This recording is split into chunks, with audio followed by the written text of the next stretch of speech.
End gold buyers, మీ కష్టాల్లో నమ్మకమైన మీ ఆత్మీయ నేస్తం. కేసీఆర్ సార్ నమస్తే, good morning. You are tiger అనేసి కేసీఆర్ గారికి ఒక ట్వీట్ పెట్టారు. తప్పేంది? ఇప్పుడు మీరు కాంగ్రెస్ పార్టీలో ఉన్నారా, టీఆర్ఎస్ లో ఉన్నారా? అరే ఊరుకో స్వామి, ఒక మంచివాడు మంచి పని చేస్తే మంచి అని పొగిడితే పార్టీలకి దానికి సంబంధం ఏంది? ఇప్పుడు అదే కదా వచ్చింది. అందరూ జూనియర్ ఎన్టీఆర్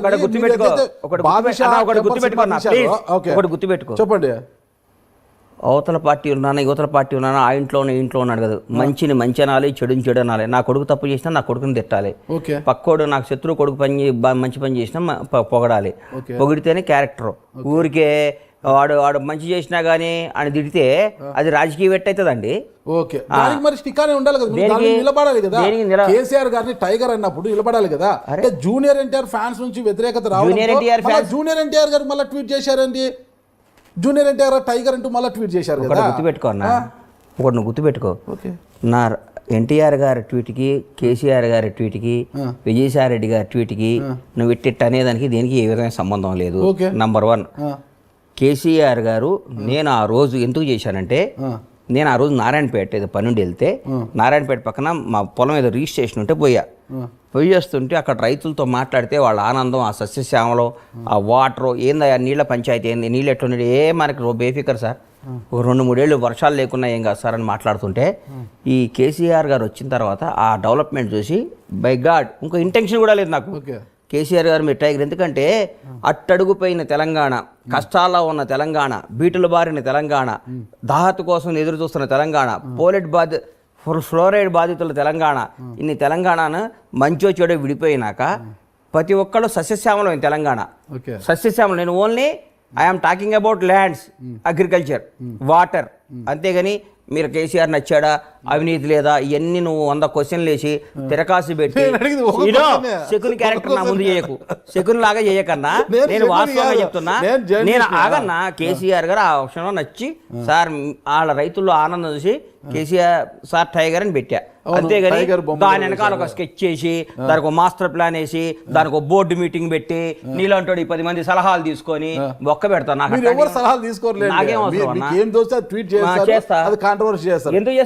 తర్వాత జూనియర్ ఎన్టీఆర్ గారికి మళ్ళీ అంటే పాపం వాళ్ళ ఫ్యాన్స్ హీరో గారు అన్నారని ఫీల్ అయ్యారు. ఎన్టీఆర్ అనేవాడు నా హీరో. నాకు ఎప్పటికీ నాకు ఆ రెస్పెక్ట్, ఆ గౌరవం ఉంటుంది. నా ప్రాణం పైన నేను ఎన్టీఆర్ గారిని కామెంట్ చేయటం అట్లా చేయను. నాకేం అవసరం అండి. మెగా ఫ్యామిలీకి మీరు చాలా దగ్గర ఉంటారు కాబట్టి, కేసీఆర్ గారు మెగా ఫ్యామిలీని చాలా గౌరవిస్తుంటారు సార్. అందులో ప్రసూతితో పొద్దున్నే తీసుకొచ్చి మెగా ఫ్యామిలీ దగ్గర కాబట్టి ఎన్టీఆర్ దూరమా అంటే ఒకటి దగ్గర ఉంటే ఒకటి దూరం ఉండాలనా? అదే కదా జరుగుతుంది. ఎవడండి చెప్పింది మీకు? అదే కదా జరుగుతుంది. అరిగిపోయిన గ్రామ్ ఫోన్ రికార్డు లాగా నేను ఎప్పుడు ఫ్రెష్ గానే ఫ్యామిలీ దూరం డిసైడ్ చేయడానికి నేను ఎవరు కాదు, నేను ఒక జర్నలిస్ట్ గా ఎట్టాడుతాను. ఏ ఫ్యామిలీ దగ్గర ఏ ఫ్యామిలీ అంటే నాకు ఎన్టీఆర్ తో నాకు శత్రుత్వం ఉందా? నేను ఒక సినిమా తీలా, ప్రభాస్ అంటే నాకు ఇష్టం, నేను ఒక సినిమా తీలా, మహేష్ బాబు అంటే నాకు గౌరవం, నాకు ఒక మెగా ఫ్యామిలీ అంటే అభిమానం, అట్లాగే ఎన్టీఆర్ అంటే కూడా అభిమానం. నాకు ఒక ఫ్యామిలీతో దగ్గర ఉంటే ఒక ఫ్యామిలీకి దూరం కాదు కదా. నువ్వే కాదు, పోసాని ఫ్యామిలీకి ఎందుకు దూరం కావాలనుకున్నారు? పోసాని చావు మామూలుగా ఉండదు, అది ఇది మాట్లాడారు కదా. పోసాని నాకు చావు మామూలు దూరమేం కావాలని నువ్వు మాట్లాడుతుంది నా హీరో గురించి. ఎన్టీఆర్ అనే వాడి గురించి దగ్గర నుంచి నేను లబ్ధి పొందా. ఎన్టీఆర్ గారితో నేను 2 సినిమాలు తీసా. ఎన్టీఆర్ గారితో నాకు ఒక రిలేషన్ ఉంది. ఎన్టీఆర్ గారితో నాకు బంధం ఉంది. ఎన్టీఆర్ గారితో 2 బ్లాక్ బాస్టర్ సినిమాలు తీసా. ఒక సినిమా సూపర్ హిట్, ఒక సినిమా బ్లాక్ బాస్టర్ హిట్. అది సినిమాలో పెట్టుకోవాలి. స్వామి వ్యక్తిగత ఎందుకు వస్తారు సినిమాలో? వ్యక్తిగతంగా వచ్చానా? అవును. పోసాని చావు మామూలుగా ఉండదంటే చెప్పడానికి మీరెవరు? నువ్వు ఫస్ట్ ఇది కట్ చేశారంటే నేను నూరుకొని చెప్తున్నా. కట్ చేయండి. ఫస్ట్ నీ మానసిక పరిస్థితి బాలా. ఓకే.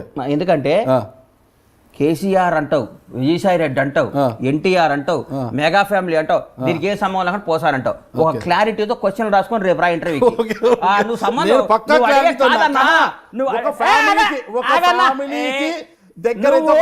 దూరం అన్నారు కదా, దానికి వివరాలు చెప్తున్నా నేను. నువ్వు వేరే వాళ్ళు ఇరికించుకో. నీ వల్ల నువ్వు పెట్టే బోర్లో ఎలికలు చాలా ఉంటాయి, పడేయి. బండ్లా గణేష్ పడ్డావు. నువ్వు 1 by 1 క్వశ్చన్ కరెక్ట్ గా అడుగు. నువ్వు 1,00,000 క్వశ్చన్లు అడుగు, నేను 1,00,000 సమాధానం ఇస్తా. సంబంధం నేను మాట్లాడుకో. నువ్వు ఎత్తుకునేదే తప్పు. ఆంధ్ర అన్నావు, విజయసాయి రెడ్డి గారు ఆన్సర్ ఇచ్చా, కేసీఆర్ గారు అన్నావు ఆన్సర్ ఇచ్చా, ఎన్టీఆర్ గారు అన్నావు ఆన్సర్ ఇచ్చా, చిరంజీవి గారు అన్నావు మెగా ఫ్యామిలీ అంటే ఆన్సర్ ఇస్తా, మళ్ళీ ఇంకో పోసాని అడుగు ఆన్సర్ ఇస్తా, అంతేగాని దాన్ని దీన్ని కింద పైన పెట్టి నన్ను ఇబ్బంది పెట్టాలి. లింకులు పెట్టడం నువ్వు ముందు నిద్రపోకుండా రాసుకొని వస్తావు, ఈ నెట్ట లింక్ పెట్టాలని. నేను లింకు కానీ గింకు కానీ పెట్టను. నువ్వు 9 దాకా నీ ప్రోగ్రామ్ ఎట్టెక్ కొట్టాలని చూసా, మళ్ళీ నన్ను తిడతావు, నన్ను మనకున్న రిలేషన్ తో మళ్ళీ నేను వచ్చి నేను ఒప్పుకున్నా. నేను ఎందుకు అన్నానంటే ఒక ఫ్యామిలీకి దగ్గర ఉంటే ఒక ఫ్యామిలీకి దూరం అయినట్టు అన్నారు కదా, దానికి సీక్వెన్స్ గా ఇది అన్నాను. ఎన్టీఆర్ ఫ్యామిలీ ఏంది, మెగా ఫ్యామిలీ ఏంది, నువ్వు మాట్లాడే మాటలు ఏ ఇష్యూలో అన్నాను, ఏ ఇష్యూలో అన్నాను అడగవే. మీరు చెప్పండి ఆ ఇష్యూ స్వామి. నేను అన్నాను కదా పోసాని గాని ఎందుకు ఆ మాట అన్నారు, మరి ఆ ఫ్యామిలీ కూడా ఒక ఫ్యామిలీనే కదా, ఆ ఫ్యామిలీకి ఎందుకు దూరమైన చెప్పండి. ఒక తల్లిని ఆ రోజు ఒక తల్లిని కామెంట్ చేశాడు కాబట్టి, ఒక అమ్మని మనకేం మనకి జన్మనిచ్చి మనకి తన పాలు ఇచ్చి తన బిడ్డలను మోసి 9 మాసాలు కానీ బతకండ్రా నాయనని పంపిస్తే మన అమ్మమ్మని ఏం చేసిందండి, అమ్మని తిట్టడం అవన్నీ తిడితే ఆ రోజు హట్ అయ్యి అన్నా కానీ నాకు అంతేగాని నువ్వు బండ్లాగా నిమిషం కోపమంటే నన్ను తిట్టు, నన్ను కొట్టు, నన్ను కానీ మా అమ్మ నాయన ఏం చేశారు సార్, ఎప్పుడైనా బియాండ్ ద లిమిట్ మనం కొట్టుకోవాలి కానీ మన అమ్మల్ని మన జన్మనిచ్చినందుకు మన అమ్మ నాయనను మన కడుపును పుట్టిన మన పిల్లలకి ఏం బాధ్యత, తప్పే అది ఎవరు అంతేగాని నాకు పోసాని ఆ విషయం మీద విభేజించా, పోసాని భార్య నాకు క్లోజు, పోసాని పిల్లలు నాకు క్లోజు, కానీ ఈ మధ్య మాట్లాడటం లేదు ఎందుకంటే కలవలేదు, అంతేగాని పోసాని అనేవాడు నాకు ఎన్నో వేషాలు రాశాడు, నా సినిమాలో ఆయనకి లైఫ్లో మర్చిపోలేని వేషం ఇచ్చే టెంపర్లో నాకు ఏ విధమైన లేదు. అంటే దేనికైనా ఒక క్రాస్ ఉంటుంది నాగరాజ్ అన్న, ఒక క్రాస్ ఒక గీత ఉంటుంది. సీతాదేవిని కూడా రాముడు గీత దాటొద్దు అన్నాడు, రాముడు మాటని ఒక గీత దాటితే రావణాసుని ఎత్తుకపోయిండు. అర్థం కాలా ఎందుకు గీత గీశాడు, అమ్మ ఈ గీత దాటితే డేంజర్ రోడ్లో పడతావు తల్లి అన్నాడు. వేరే కూడా లక్ష్మణుడు గెటప్లో వచ్చి ఆయన మోసం చేశాడు, సీతాదేవే నేను మోసం చేయగలిగేవారు. నీకు అంత నువ్వు కూడా నువ్వు రావణాసులు అంటాడు, నువ్వు ఒక గీత ఉండదు, గీత గీసుకొని ఉంటాం మేము, నువ్వు రాగాలి ఆ గీతను దాటియాలని ట్రై చేస్తావు. గీత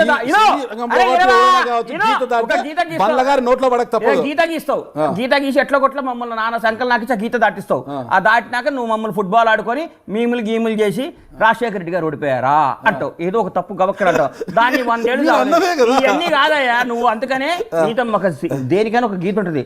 ఈ గీత యువతలో నన్ను 100 క్వశ్చన్లు అడుగు, నన్ను కనిపిజి చేసి గజిబిజి చేసి తప్పు చేసి రాంగ్ చేసి నువ్వు నన్ను గీత దాటియకు దాటిస్తే గజిబిజి చేసినా ఎవరు గజిబిజి చేసినా మీరు గజిబిజి అవుతారా? అమ్మోని మీరు ఓకే మీరు ఉంటారు, పోసాని గారి వైఫ్ క్లోజ్, అందరూ క్లోజ్. పూరి గారి ఫ్యామిలీ కూడా చాలా క్లోజ్, అంటే క్లోజ్ ఉంది కాబట్టి కొద్దిగా ఇలా అంటే కొద్దిగా లూజ్ టాక్ కూడా చేస్తుంటారు అప్పుడు క్లోజ్ గా. ఇప్పుడు పూరి అవునండి, పూరి జగన్నాథ్ కుమార్ పూరి ఆకాశ్ అవునా, మరి పూరి గారు ఎందుకు స్పందించారు? 4 జాగ్రత్త పెట్టుకో, 4 ఉన్నంత వరకు మాట ఆయన కూడా స్మార్ట్ గా వార్నింగ్ ఇచ్చారు మీకు. అస్సలు లేదు పూరి చూపెట్టమంటారా? అసలు తీసుకోండి, అసలు తీసుకోండి, అసలు తీసుకోమంటారు. పూరి నిన్న కూడా పూరి ఏం మాట్లాడుతావు, 4 జాగ్రత్తగా పెట్టుకో. అరే నీకు ఇచ్చిండేమో పెట్టు, లేకపోతే ఆ ఇంటర్వ్యూ బందేగా. పూరి అనే బండ్లాగా వార్నింగ్ ఇవ్వకపోయిందంటే నీకు బందేగా నేను చెప్తున్నా. మీ పేరు ఎత్తకుండానే స్మూత్ గా వార్నింగ్ ఇచ్చాడు, వార్నింగ్ ఇచ్చా, మీ పేరు ఎత్తకుండా స్మూత్ గా వార్నింగ్ ఇచ్చాడు. నువ్వు కుక్స్